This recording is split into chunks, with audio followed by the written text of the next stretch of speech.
So out of the part-timers that came out of WWE this year, Brock Lesnar had the most successful with his heading into 2015 as the WWE reigning, defending world champion, and as Paul Heyman put it, and he returned way early into the year. Like it was kind of surprising how many appearances he made, excluding pay-per-views since he would wrestle in them. But he made a lot of appearances this year on Raw, but did not make any appearances on SmackDown since, well, SmackDown is the B show, as Paul Heyman said, the bitch show um, of Monday Night Raw.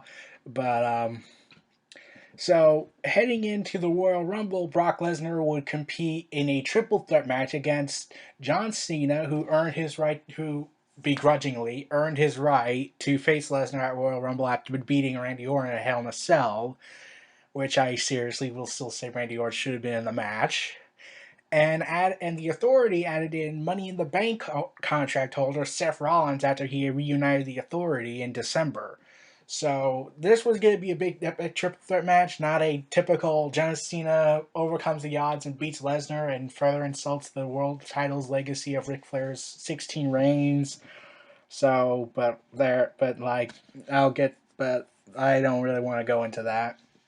So the match was awesome. Brock Lesnar kind of was in there halfway through the match and then was selling a storyline injured rib, and then everyone started saying, "Oh, he's the greatest champion of all time. We should let him be champion forever," pretty much. And I was like, "So let me get this straight. He comes back for one match, and you're all okay with it, with a part timer being champion."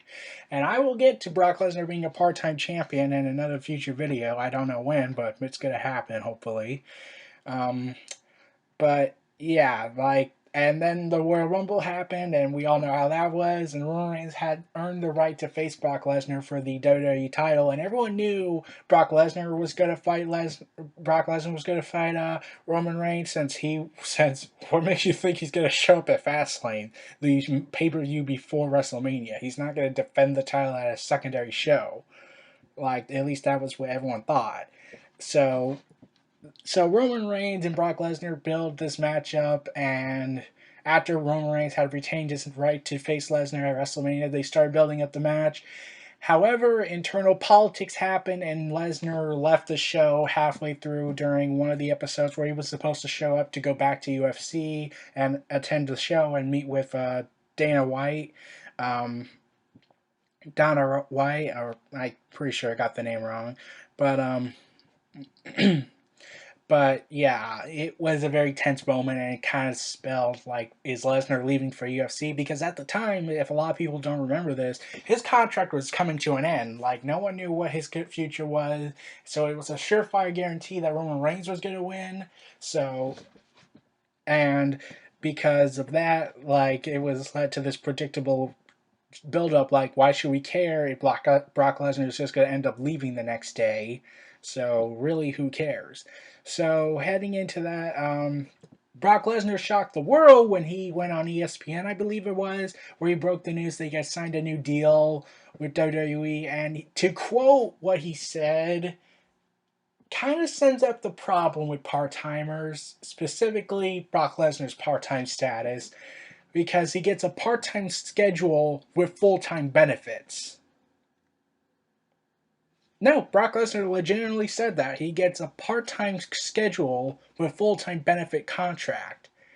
And I gotta say, that kind of sums up everything that's wrong with the part timer system. Like, shouldn't that not kind of. That's kind of insulting to the full time wrestlers.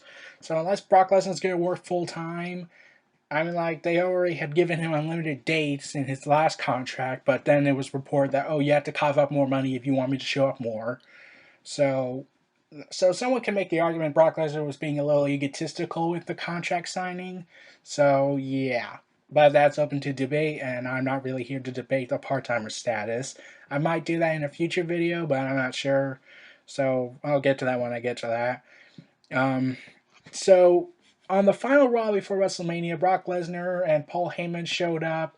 Well, beforehand, Brock Lesnar and Paul Heyman delivered this promo. Well, mostly Paul Heyman, where Heyman took a shot at WWE, kind of, where Paul Heyman said about Brock Lesnar saying, if he wants to spend his summer unifying the WWE World Title and the UFC World Heavyweight Title, then Brock Lesnar's gonna do that. And I was like, wait, are they really gonna go with this angle? Like, would this be kind of interesting to see Brock Lesnar hold both UFC and the WWE title at the same time? Because that would be kind of interesting. And there were reports that Dana White was all for sharing Lesnar. Like, he wanted a contract with Lesnar, but Lesnar might want to stay in WWE.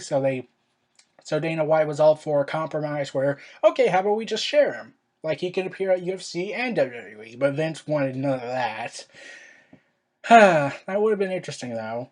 So, heading into the final Raw of WrestleMania, before WrestleMania, it led to the worst ending to a build-up in history. Like, Lesnar and Roman Reigns, two ass-kicking SOBs, and they grab the title and they just stare each other down. And I was like, okay, step one, stare each other down. Okay, check. Step two, Roman Reigns takes the title to show, yes, I'm the next big thing. Then Brock Lesnar, and then step three should have been Brock Lesnar and Roman Reigns kill each other in the ring. Then the show fades to black before any clear indication of who won that battle. No, they just went ahead and grabbed the belt and they were just staring each other down. Like, it was sort of pathetic. Like, everyone kept saying, like, this was more like a childish, give me that, I want that, no, it's mine, no, it's mine, no, it's mine, kind of argument. And I was like, this is seriously the build up to the main event. Okay, so Lesnar's contract is re-signed. No one knows what's going to happen. However, betting odds were saying Brock Lesnar was going to retain the title, and there were reports. Sean's View Entertainment reported that WWE might be thinking of a 2-year reign with Brock Lesnar, where Roman Reigns does a kind of Japan-style match, where Roman Reigns comes very close to winning the match. However, Brock Lesnar succeeds at the last minute. So yeah, I was kind of pissed off, to be honest, about that betting odds. Like, I was really hoping the betting odds were wrong, because WrestleMania 31 was supposed to signify the new generation, since all these guys were facing, since the new guard, also known as Triple H's guys, were taking on all the guys Vince McMahon has. Rusev versus Cena, Orton versus Rollins, uh, Roman Reigns versus Brock Lesnar, The Undertaker versus Bray Wyatt. These were all Triple H guys versus Vince McMahon guys. And I kept saying Vince McMahon guys have to pass the torch and not let the egos of the politics of Vince McMahon get in the way. And also Cena, but like I've said, I refuse to talk about Cena a lot. I'm not even sure if I'm going to make a video about his 2015 since I cut off the last half.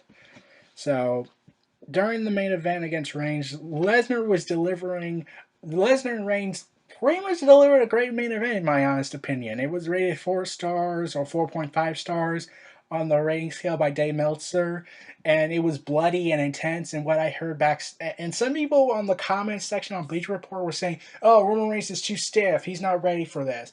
Then I heard a report on Sean's View Entertainment that Roman Reigns and Brock Lesnar kind of spoke backstage, where they said, okay, let's give this an intense, real fight feel. Like, let's make it UFC style. And that kind of scratched my head. Like, if you want it to be like a UFC fight with the blood and violence, why not just go back to UFC?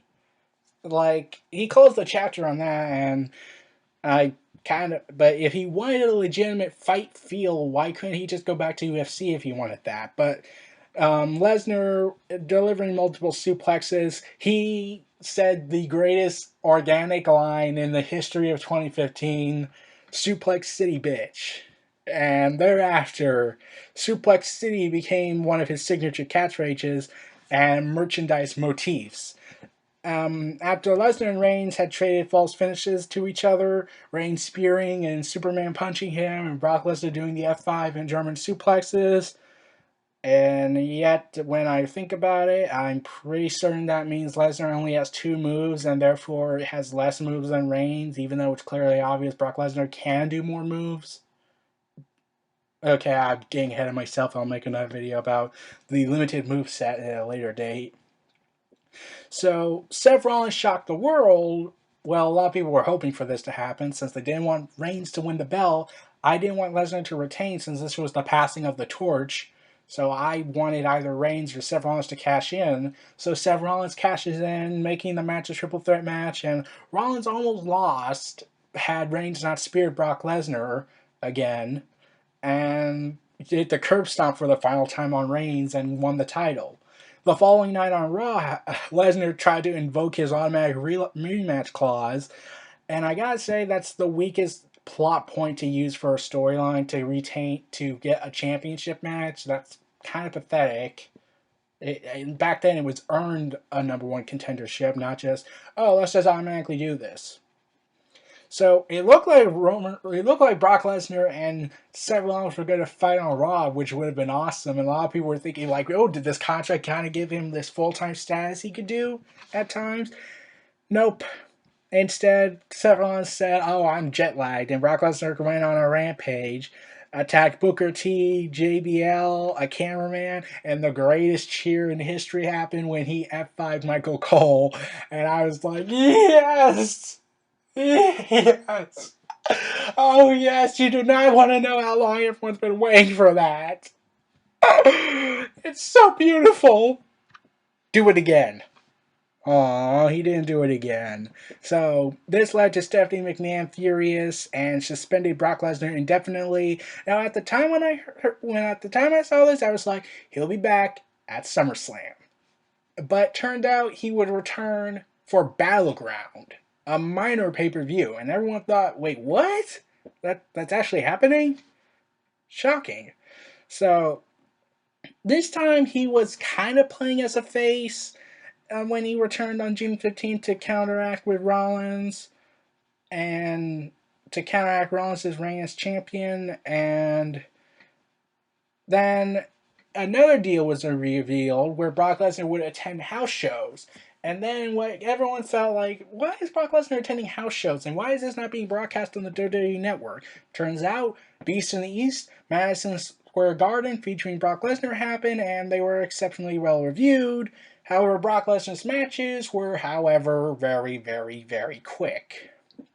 I was really hoping for longer matches, though. When you pin him with Kofi Kingston and the no longer in his prime Big Show, it kind of goes without saying.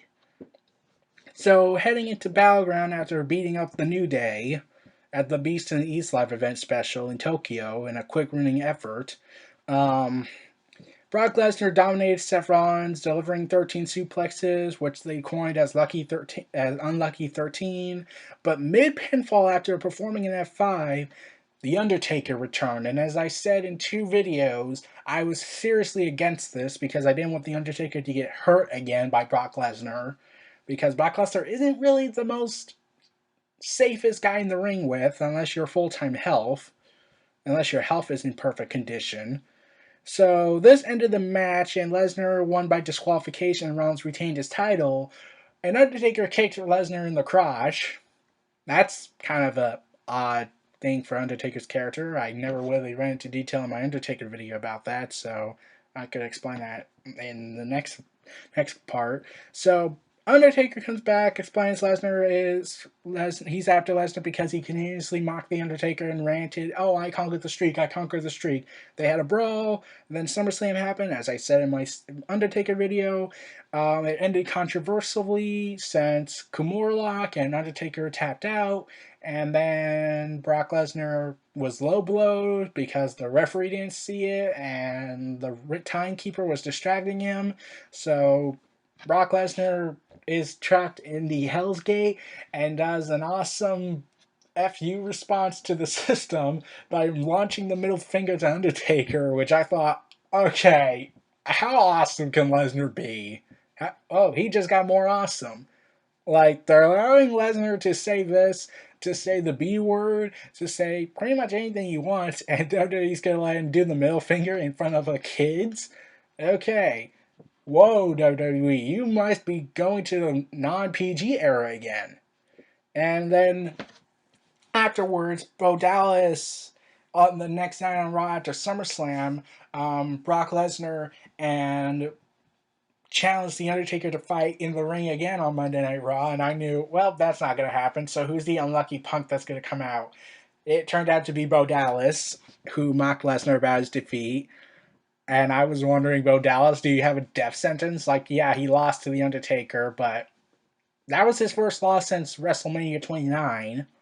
In fact, WrestleMania 31 was his first main event at WrestleMania since WrestleMania 19, so he hasn't main evented a show in over 12 years. Huh. Main evented WrestleMania, at least. So that happened. So, he beats up Bo Dallas, suplex, F5, several times, I think. And then, like, we all assumed, oh, this is going to be the end of Brock Lesnar's contract. That's the it. Like, he's going to come back for WrestleMania 31 for 32 and fight Undertaker again, and that's where it ends. Like, that was the plan. But then it shocked everyone at Night of Champions when it was reported there would be yet another live event showing. And, like, okay, he's going to fight the unlucky person who goes against him. Everyone assumed previously it was reported Bo Dallas was going to be his opponent. Then it changed to Big Show, which I'll get to in a moment. So, like, the Undertaker. Then it got revealed that the Undertaker and Brock Lesnar were going to fight again. This time in a Hell in a Cell match at the Hell in a Cell pay-per-view. And I was like, you really want to kill the Undertaker, WWE, don't you? Put him with the most stiffest wrestler in the company and put him in the Hell in a Cell match, which barely, and Undertaker collapsed twice because of Brock Lesnar's stiff style, and you're gonna do this. You really must hate him for some reason. So, the following night, so after Night of Champions, Lesnar made a house show for the first time in over a decade on October 3rd at Madison Square Garden. He and Big Show fought, and I was really gonna say, well, Brock Lesnar's gonna dominate, and then Brock Lesnar was getting dominated by Big Show early on with 3 choke slams, and I was like, are you seriously giving him a push again? I'm like, I know Brock Lesnar's gonna win, but why give Big Show this push again when he's way past his prime? Like, this isn't like the early 2000s where Brock Lesnar and Big Show did do great matches. But ultimately, Lesnar beat up Big Show, won the match, and that was pretty much it. So, heading into Hell in a Cell, the pay-per-view build was non-existent, and, well, Lesnar had a back-and-forth match, and Undertaker, like, tombstoned him over the canvas, underneath the canvas wood boards, and when Undertaker was slitting his throat again, in his trademark slit throat, Lesnar did a low blow, which I had a hard time imagining. Okay, 2 things came to mind when I saw this. One, I can't imagine Lesnar doing the coward's move.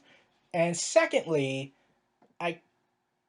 my God, he must have destroyed his crotch area. He must have destroyed it. Especially Undertaker's health at that time. Like, you might have disintegrated it. I can't help myself on that. So, yeah, after a third F5 on the and this blow was legal since this was a Hell in a Cell match, and after delivering a third F5, the match came to an end and the feud was over. However, Lesnar did get heat backstage with some people, especially Vince and Kevin Dunn. Oh boy, when I hear Kevin Dunn is mad, then you know Lesnar's screwed most likely somehow. Turns out he wasn't, but I'm guessing they're going to do something eventually. Lesnar went ahead, was bleeding profusely. Vince McMahon got pissed off, and Kevin Dunn got pissed off. They sent someone to get rid of the wound. However, Lesnar shoved threw out of the ring. We never saw the angle of the camera show it.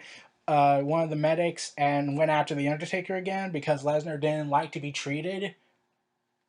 Okay, so you barely don't give a crap about your health. I mean, like, even Randy Orton stopped for a few minutes to get cleaned up. I mean, like, it failed miserably, but still, he at least tried to get cleaned up. And I was also wondering, why is Vince pissed off? Like, he wasn't pissed off reportedly at WrestleMania 31 when Reigns and Brock Lesnar bled each other. Well, mostly with Brock Lesnar. Like, I think Roman Reigns was bleeding at the mouth. So, what's the difference here? Is it because it was The Undertaker? I'm like, if it's The Undertaker, then yeah, I get it, because The Undertaker's health is really at risk here, since The Undertaker was bleeding a lot, and I was really worried that he might have gotten another concussion, but gratefully he didn't. So that looked like it was going to be the end. And then we heard yet another attendance at a live show.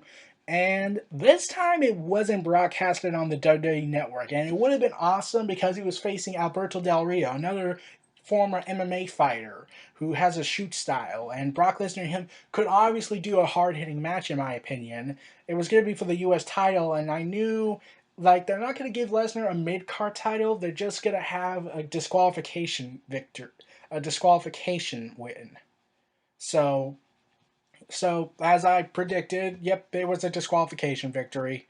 Lesnar was attacked by Rusev, however, he beat him up, and that was pretty much it. And Del Rio and F5 Del Rio.